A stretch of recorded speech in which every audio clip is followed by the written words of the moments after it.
नमस्कार, रिवा 24 के ताजा तरीन अंक के साथ मैं शैलेंद्र। सबसे पहले प्रमुख खबरें। महिला से लूट का आरोपी 2 पत्नियों सहित गिरफ्तार। श्याम शाह मेडिकल कॉलेज से संबद्ध रीवा नर्सिंग होम कॉलेज की मान्यता रद्द। बहन के लापता होने पर भाई ने जीजा पर लगाए मारकर फेंक देने के आरोप। और कबीर कैफे के सुमधुर प्रस्तुति के साथ चित्रांगन अंतर्राष्ट्रीय फिल्म एवं नाट्य समारोह संपन्न। इन खबरों सहित अन्य खबरें विस्तार से। श्याम शाह मेडिकल कॉलेज से संबद्ध रीवा नर्सिंग कॉलेज की मान्यता रद्द कर दी गई। श्याम शाह मेडिकल कॉलेज से संबद्ध रीवा नर्सिंग होम कॉलेज की मान्यता रद्द कर दी गई। ये मान्यता इसलिए रद्द कर दी गई क्योंकि जो पैरामीटर तय थे वो अमान्य पाए गए।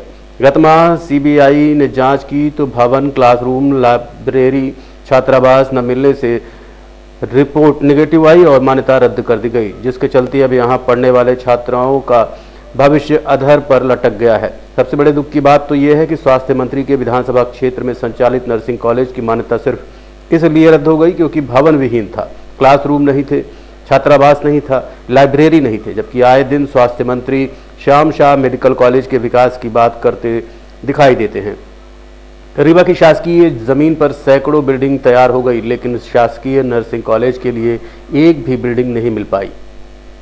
आपको बता दें कि प्रदेश के 366 नर्सिंग कॉलेज की सीबीआई ने जांच की, उसमें से 66 पूरी तरीके से फर्जी पाए गए, 73 में कमियां पाई गई, लेकिन केवल 169 कॉलेज ही ठीक पाए गए। फिलहाल 139 कॉलेज की मान्यता पर खतरे के बादल मंडरा रहे हैं। उनमें से एक रीवा का श्याम शाह चिकित्सा महाविद्यालय और संजय गांधी अस्पताल से संबद्ध कॉलेज भी है, जिसको लेकर इस समय कॉलेज में पढ़ने वाली लड़कियों के बीच भय का माहौल है कि कहीं उनकी अब तक की गई पढ़ाई खत्म ना हो जाए, क्योंकि जब मान्यता ही खत्म हो जाएगी तो डिग्री का महत्व अपने आप खत्म हो जाता है। ये अलग बात है, जैसे ही सीबीआई ने जांच की उसके बाद कोर्ट के फैसले की खबर सरकार तक पहुंची तो सरकार ने आनन फानन में नियम ही बदल डाले। लगभग 23,000 स्क्वायर फीट की जगह मान्यता के लिए 8,000 स्क्वायर फीट की जगह निर्धारित कर दी, जिसको लेकर अब राजनीति होना भी लाजमी है। जो उनके दिशा निर्देश पर यहाँ पर इंस्पेक्शन के लिए आई थी, तो उन लोगों ने इंस्पेक्शन किया था और हमारे यहाँ पर जो वर्तमान में जो फैकल्टी है एमएससी पास है, उसके बावजूद उनका ये कहना था कि ये रेगुलर स्टाफ नहीं है, जबकि हमारी टीचिंग जो है हमारे जो एमएससी नर्सिंग पास की नर्सिंग स्टाफ है उसके द्वारा की जा रही थी और बहुत अच्छे से ही हमारी इन बच्चों को क्लासेस जो रेगुलर क्लासेस है वो बाकायदा की जा रही थी। तो उनका पहला ऑब्जेक्शन यही था कि एक रेगुलर फैकल्टी होना चाहिए जो कॉलेज में पदस्थ हो। हम लोगों ने अभी वर्तमान में जो व्यवस्था कर रखी है कि 4 हमारी जो रेगुलर फैकल्टी है और बाकी 18 के करीब हमारी जो नर्सिंग ऑफिसर है, तो एक फैकल्टी का इशू आया था। दूसरा, हमारी करीबन 40 से 50 साल पूर्व की हमारी बिल्डिंग है, तो मई में पीडब्ल्यूडी विभाग के द्वारा इसको ये कहा गया था कि ये बहुत पुरानी है और इसको डिसमेंटल किया जाना चाहिए। तो उसके बाद जब इन लोगों की टीम आई तो उन्होंने भी देखा कि ये काफी बिल्डिंग हमारी पुरानी होने की वजह से रहने के लिए अनसुटेबल है। तो माननीय मंत्री जी के द्वारा उन बच्चों को हम लोगों ने एक दूसरे हॉस्टल में शिफ्ट किया गया और ताकि बच्चे एक अच्छी जगह रह सके। तो हम लोगों ने हमारा ए और बी ब्लॉक जो टीआरएस कॉलेज में अपने टीटीएस चौराहे पर जो हमारा वो है हॉस्टल वहाँ शिफ्ट किया। तो ये विकल्प की व्यवस्था हम लोगों ने की थी। और इसके अलावा जो उनका जो एक मानक होता है स्टैंडर्ड की लैब की साइज ये होना चाहिए, क्लासेस की ये साइज होना चाहिए। तो पहले जब बिल्डिंग बनी थी तो जो हम लोगों को आईएनसी से रिकॉग्निशन मिला तो वो 30 स्टूडेंट का मिला था और वर्तमान में हम लोगों ने 120 स्टूडेंट्स की टीचिंग हो रही है। तो उसके अकॉर्डिंगली उनका ये कहना था कि क्लासेस जो क्लासरूम बड़ी होना चाहिए। तो इसलिए फिर उन लोगों ने तो ये कहा था कि ये तो बच्चों के लिए अभी सुटेबल नहीं है। बाकी हमने अपनी पूरी कोशिश की थी उनको समझाने की कि हमारी न फैकल्टी बल्कि हमारे कुछ डॉक्टर भी वहाँ पे पढ़ाते हैं, डॉक्टर रेड्डी और अन्य जो लोग हैं वो भी उन्हें पढ़ाते हैं मेडिकल कॉलेज की तरफ से भी। और वर्तमान में हमने मेरा जो ओपीडी में जो हमारा क्लासरूम है उसमें नर्सिंग की क्लासेस होती है, इवन हमारे यहाँ मेडिकल कॉलेज में भी होती है। तो वैसे टीचिंग के का देखा जाए तो हमारी क्लासेस बच्चों को बराबर दी जा रही है।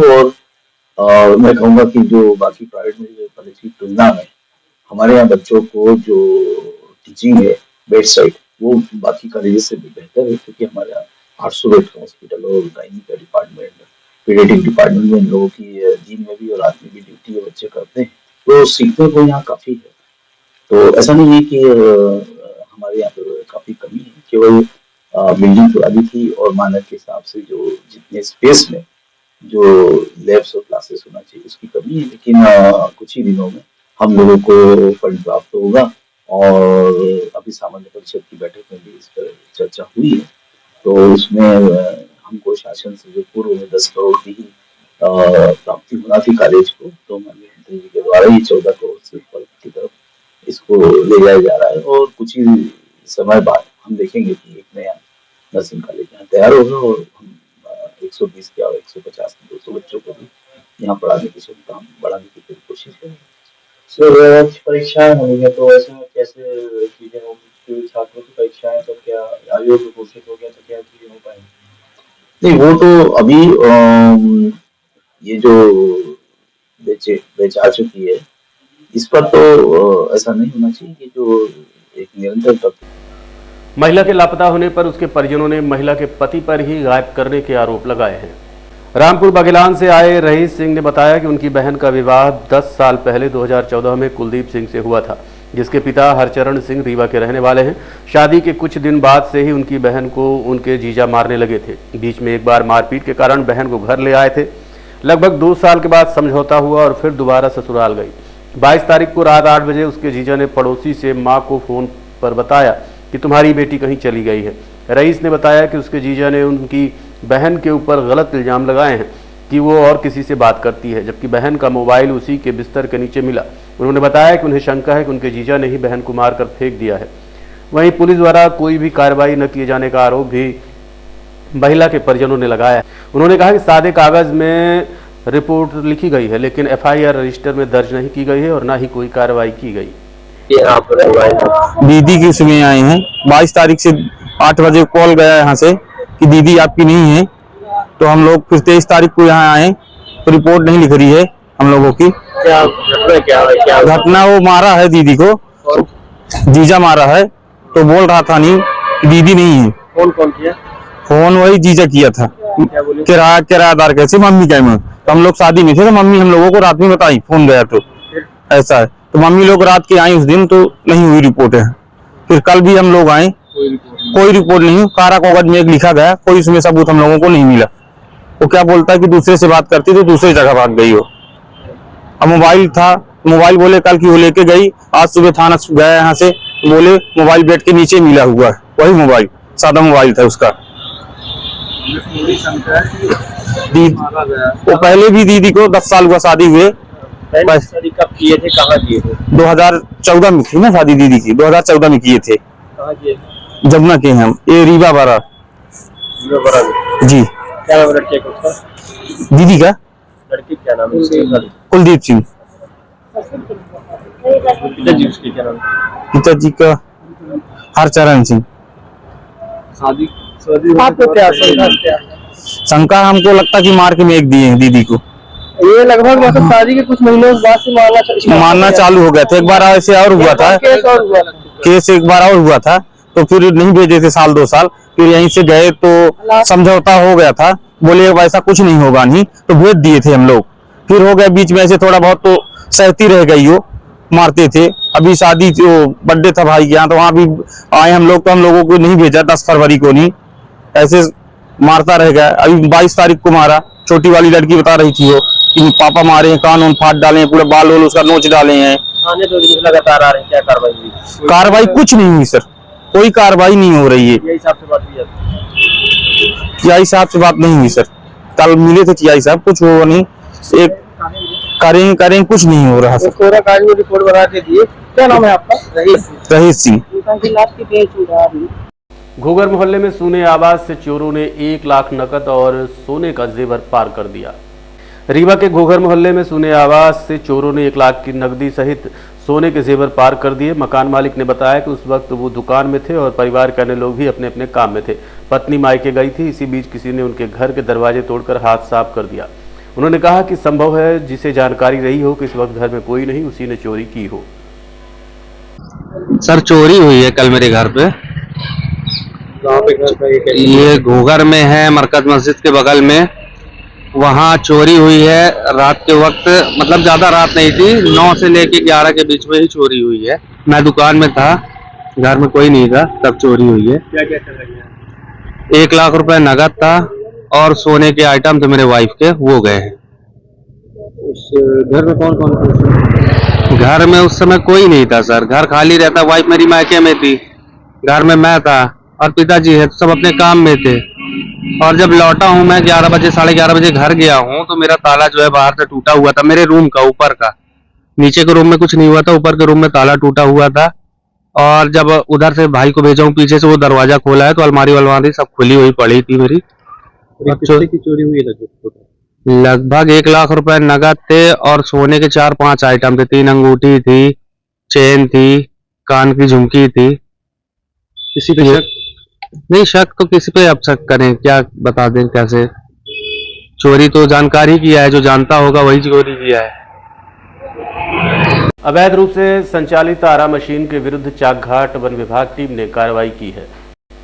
वन परिक्षेत्र चाकघाट के बीट रायपुर अंतर्गत ग्राम बसहट में अवैध रूप से आरा मशीन संचालित किए जाने की सूचना मुखबिर से प्राप्त हुई, जिसके आधार पर वन परिक्षेत्र चाकघाट का वन अमला तत्काल आरा मशीन के स्थल पहुंचा। मौके पर पाया गया कि आरोपी कृपाशंकर विश्वकर्मा सनाफ झल्लर प्रसाद विश्वकर्मा के द्वारा बसहट गांव के जगदीश प्रसाद पांडे की जमीन पर अवैध रूप से संचालित किया जा रहा है, जिसको संज्ञान में लेते हुए मध्य प्रदेश काष्ठ चिरान विनिमयन अधिनियम 1984 के अंतर्गत वन अपराध प्रकरण क्रमांक 202/18/2024 जारी कर किया गया तथा अवैध संचालित मशीन, डीजल इंजन एवं अन्य सामान मशीनरी को जब्त कर कार्रवाई की गई।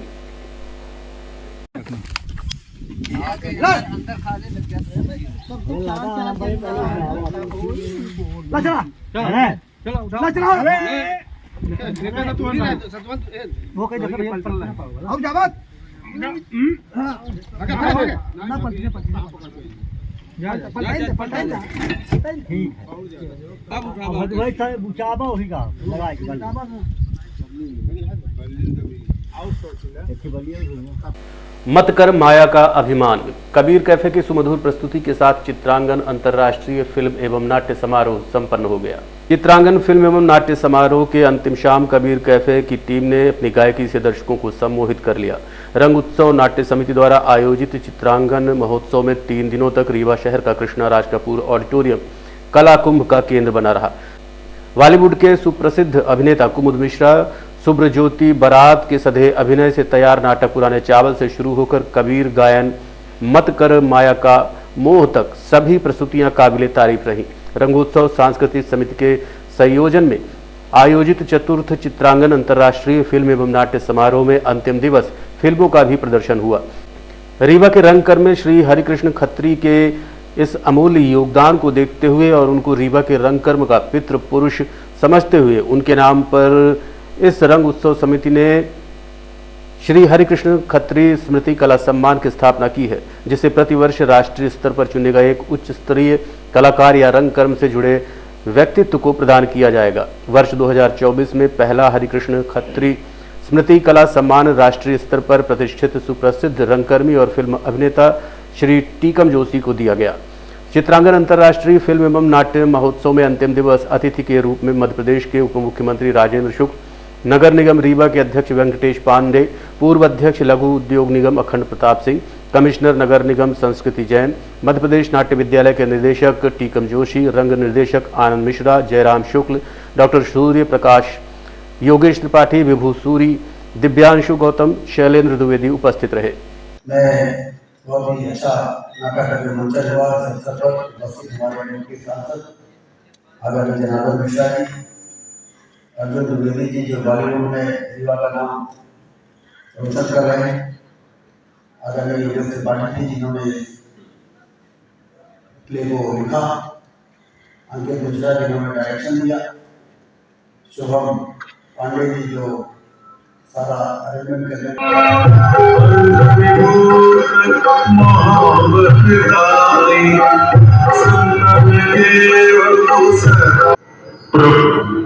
मेरी इच्छा है कि मेरे पुत्र का नाम कहना बच्चों की जिंदगी तो ऐसी कर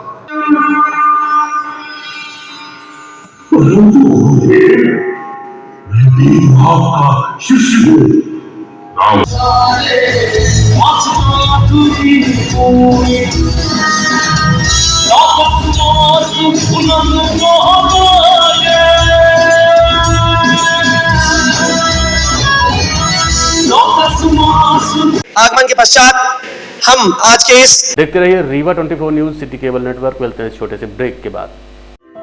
हड्डी जोड़ एवं रीढ़ रोग तथा स्त्री रोग एवं प्रसूति रोग का इलाज एक ही छत के नीचे। विघ्नहर्ता hospital and trauma centre, hotel landmark के पास, रतहरा, रीवा। डॉक्टर संतोष सोनी, पूर्व चिकित्सक, बॉम्बे हॉस्पिटल, मुंबई। हड्डी जोड़ एवं रीढ़ रोग विशेषज्ञ, छोटे चीरे एवं दूरबीन विधि द्वारा हाथ तथा पैर की हड्डियों का ऑपरेशन। गठियाबात, जटिल एवं बिगड़े हुए फ्रैक्चर का बेहतर इलाज करते हैं डॉक्टर संतोष सोनी। विघ्नहर्ता हॉस्पिटल ट्रॉमा सेंटर में ही स्त्री एवं प्रसूत रोग विशेषज्ञ डॉक्टर शैलजा सोनी भी उपलब्ध हैं, जिनकी देखरेख में नॉर्मल डिलीवरी, सिजेरियन ऑपरेशन एवं बच्चेदानी से संबंधित ऑपरेशन की बेहतर सुविधा। संतानहीन दंपत्ति तत्काल संपर्क करें। विघ्नहर्ता hospital and trauma centre, hotel landmark के पास, रतहरा, रीवा। सुविधाजनक एवं सफल इलाज हेतु आज ही संपर्क करें। विघ्नहर्ता hospital and trauma centre, hotel landmark के पास, रतहरा, रीवा। मोबाइल नंबर 7828781983 अथवा 8462956774 पर। महिला चिकित्सक की बहू से लूट करने वाले मास्टरमाइंड को उसकी 2 पत्नियों सहित पुलिस ने गिरफ्तार किया है। गत दिनों सिविल लाइन थाना अंतर्गत पड़रा मोहल्ले में बंधन बैंक में नौकरी देने के बहाने महिला चिकित्सक डॉक्टर शैलबाला की बहू विंध्या श्रीवास्तव से लूट एवं मारपीट का मामला प्रकाश में आया था, जिसके बाद आरोपी महिला की कार लेकर भाग गए और उसे सिटी बस के आड़ में छोड़ दिया, जिसके बाद पुलिस ने कार को बरामद कर लिया। पुलिस ने साइबर सेल की मदद से और अन्य साक्ष्य के सहारे आरोपियों की पहचान की और एक आरोपी को लगभग 3 दिन पहले गिरफ्तार कर लिया था, जिसके निशानदेही पर अब घटना के मास्टरमाइंड सहित उसकी 2 पत्नियों और एक अन्य महिला को पुलिस गिरफ्तार करके लाई है, जिनसे पूछताछ की जा रही है। आज के अंक में इतना ही। देखते रहिए रीवा 24 न्यूज। नमस्कार।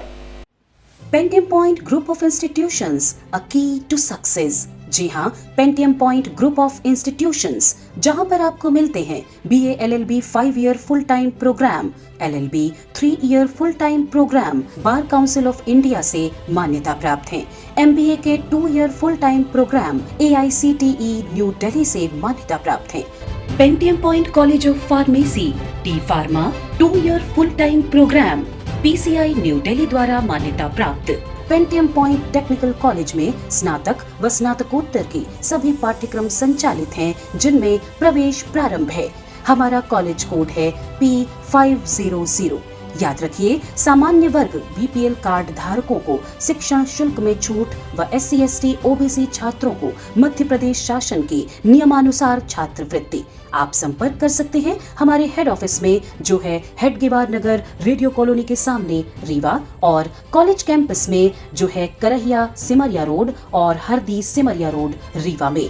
अधिक जानकारी के लिए हमारे फोन नंबर पर संपर्क कर सकते हैं। हमारा फोन नंबर है 07662438035। मोबाइल नंबर पर भी संपर्क किया जा सकता है, जो है 9993208439।